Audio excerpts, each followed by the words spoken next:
നമസ്കാരം, പുതിയൊരു വീഡിയോയിലേക്ക് എല്ലാവർക്കും സ്വാഗതം. ഞാൻ സിൻസി. ഇന്ന് നമ്മൾ കാണിക്കുന്നത് അവക്കാഡോ കൊണ്ടുള്ള ഒരു ഡിഷാണ്. നമ്മളിന്ന് ഉണ്ടാക്കുന്നത് മെക്സിക്കോക്കാരുടെ ഗോക്കമോളിയാണ് കേട്ടോ. അപ്പോൾ നമുക്ക് ഇവിടെ നമ്മളുടെ തണുപ്പാണ് ന്യൂസിലൻഡിലല്ലേ. അപ്പോൾ ഈ തണുപ്പത്ത് നമ്മൾ TV ഒക്കെ കണ്ടുകൊണ്ടിരിക്കുന്ന സമയത്താണെങ്കിൽ നമുക്കൊരു ഡിപ്പായിട്ട് ഈ ഗോക്കമോളി ഉപയോഗിക്കാം. അപ്പോൾ നമുക്കത് എങ്ങനെയാണ് ഉണ്ടാക്കുന്നതെന്ന് നോക്കാം. വളരെ നല്ല ഹെൽത്തി ആയിട്ടുള്ളതാണ്. അപ്പോൾ നല്ല എളുപ്പത്തിൽ ഉണ്ടാക്കാനും പറ്റും, വളരെ സ്വാദിഷ്ടവുമാണ്. അപ്പോൾ നമുക്ക് വീഡിയോയിലേക്ക് പോകാം കേട്ടോ. ഒരു അവക്കാഡോ ചമ്മന്തി ഉണ്ടാക്കാൻ പോവുകയാണ്. അടിപൊളി അവക്കാഡോ ചമ്മന്തി ഉണ്ടാക്കാം. അപ്പം നമുക്ക് അതിനായിട്ട് ആവശ്യമുള്ള സാധനം എന്ന് പറഞ്ഞെങ്കിൽ അവക്കാഡോ വേണം. അപ്പോൾ അവക്കാഡോ, നല്ല അവക്കാഡോ എങ്ങനെ തിരഞ്ഞെടുക്കുന്നതെന്ന് ഞാൻ കഴിഞ്ഞ ദിവസം പറഞ്ഞിരുന്നു. നല്ല ഞെട്ടോട് കൂടിയ അവക്കാഡോ തിരഞ്ഞെടുക്കണം. ഇത് ഒന്ന് നന്നായിട്ട് ഞെങ്ങ് കൊള്ളുന്നതാണെങ്കിൽ ഇത് നന്നായിട്ട് പഴുത്തായിരിക്കും കേട്ടോ. അപ്പം ഇങ്ങനെയുള്ള നല്ല അവക്കാഡോ തിരഞ്ഞെടുക്കുക. ഇനി വേണ്ടത് ടൊമാറ്റോ വേണം, ഓണിയൻസ് വേണം, ലെമൺ അല്ലെങ്കിൽ ലൈം വേണം, ജലപ്പീനോ അല്ലെങ്കിൽ നമ്മുടെ പച്ചമുളക് വേണം. ഇപ്പം ജലപ്പീനോ ആണ് സാധാരണ ഉപയോഗിക്കുന്നത്. ഇനി നമ്മുടെ ഗാർലിക്ക് വേണം അല്ലെങ്കിൽ വെളുത്തുള്ളി, ഇനി സെലാൻഡ്രോ അല്ലെങ്കിൽ കൊറിയാൻഡർ ലീവ്സ് അല്ലെങ്കിൽ മല്ലിയില. അപ്പോൾ നമുക്ക് ഇതെല്ലാം കൂടെ ഒന്ന് ചെറുതായിട്ട് അരിഞ്ഞെടുക്കാം. ഇതിനൊക്കെ ഒരു ഏകദേശം ഒരു കണക്ക് വെച്ചൊക്കെ നമ്മൾ ഉണ്ടാക്കിയാൽ മതി കേട്ടോ. അതിന് പ്രത്യേകിച്ച് കണക്കൊന്നുമില്ല. നമുക്ക് കൂടുതൽ മുളക് വേണമെങ്കിൽ കുറച്ച് കൂടുതലിടാം. ഇതൊരു മിക്സായിട്ട് ഉണ്ടാക്കുകയല്ലേ ചെയ്യുന്നത്. അപ്പോൾ അങ്ങനെ എടുത്താൽ മതി. അപ്പോൾ നമുക്കിതൊന്ന് സെറ്റ് ചെയ്യാം. പിന്നെ നമുക്കിത് ഓരോന്നായിട്ട് അരിഞ്ഞെടുക്കാം. നമുക്ക് മുളകെടുക്കാം. ചെറുതായിട്ട് അരിയുന്നതായിരിക്കും നല്ലത്. എന്താണെന്ന് വെച്ചാൽ നമ്മൾ ഒരു മിക്സാക്കി എടുക്കുന്നതുകൊണ്ട് നമ്മൾ ചെറുതായിട്ട് അരിഞ്ഞെടുക്കാം കേട്ടോ. കുഞ്ഞുകുഞ്ഞാന്ന് അരിഞ്ഞെടുക്കാം.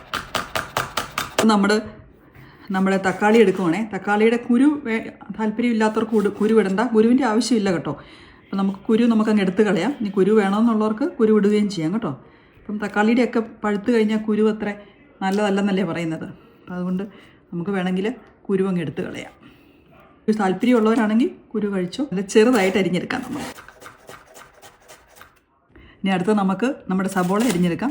എല്ലാം ചെറുതായിട്ട് വേണം അരിയാൻ കേട്ടോ. നല്ല കുനുകുനാന്ന് അരിച്ചെടുക്കാം. കൊറിയാൻഡർ അതും നമുക്ക് നന്നായിട്ട് ചെറുതായിട്ട് കുനുകുനാന്ന് അരിഞ്ഞെടുക്കാം. നമുക്ക് നമ്മുടെ വെളുത്തുള്ളിയും ചെറുതായിട്ട് അരിഞ്ഞെടുക്കാം. അവക്കാഡോ ഒന്ന് മുറിച്ച് നോക്കാം, നല്ലതാണെന്നുള്ള ചിന്തയിലാണല്ലോ നമ്മൾ കൊണ്ടു നടക്കുന്നത് കേട്ടോ. നല്ല സൂപ്പർ അവക്കാഡോ അല്ലേ. നമുക്ക് ഇതും കൂടെ ഒന്ന് മുറിച്ച് നോക്കാം. സൂപ്പർ അവക്കാഡോ അല്ലേ. ഇനി നമുക്കിതിനെ സ്കൂപ്പ് ചെയ്തെടുക്കാം.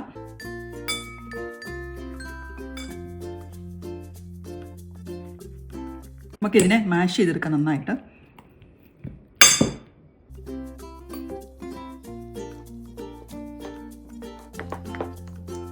അവക്കാഡോ നല്ല ചമ്മന്തി ആക്കിയിട്ടുണ്ട്. ഇനി നമുക്കിതിലേക്ക് ഗ്രീൻസ് ഇട്ട് കൊടുക്കാം. നമ്മുടെ ഒരു ടൊമാറ്റോയാണ് എടുത്തിരിക്കുന്നത്. ഒണിയൻ എന്ന് പറഞ്ഞെങ്കിൽ പകുതി അണിയനെ എടുത്തുള്ളൂ കേട്ടോ. വെള്ള അണിയനാണ് എടുത്തിരിക്കുന്നത്. മെക്സിക്കോക്കാരുടെ ഡിഷാന്ന് പറഞ്ഞില്ല, അവരൊക്കെ വെള്ള അണിയനാണ് എടുക്കുന്നത്.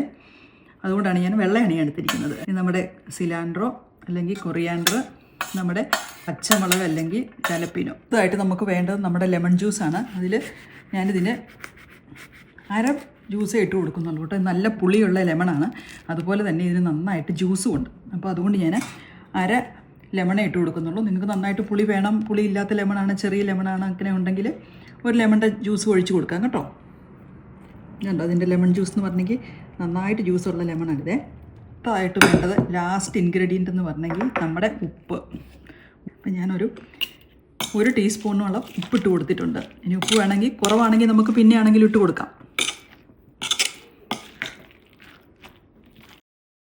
അപ്പം നമ്മുടെ ഗോക്കമോളി ഇവിടെ റെഡി ആയിട്ടിരിക്കുകയാണ്. നമുക്കൊന്ന് ഉപ്പ് നോക്കാം.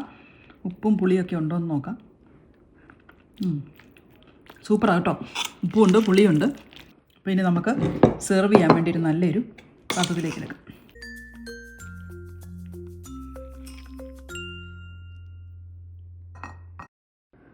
ഞാൻ ഇന്നിവിടെ സെർവ് ചെയ്യുന്നത് നമ്മുടെ കോൺ ചിപ്സിനോടൊപ്പമാണ് കേട്ടോ. ഇത് നമുക്ക് പീറ്റ ബ്രെഡിൻ്റെ കൂടെ ആണെങ്കിലും ഇത് നല്ലതാണേ. ഞാൻ പീറ്റ ബ്രെഡിൻ്റെ കൂടെ കഴിച്ച് നോക്കുമ്പോൾ നല്ല രസമുണ്ട് കേട്ടോ.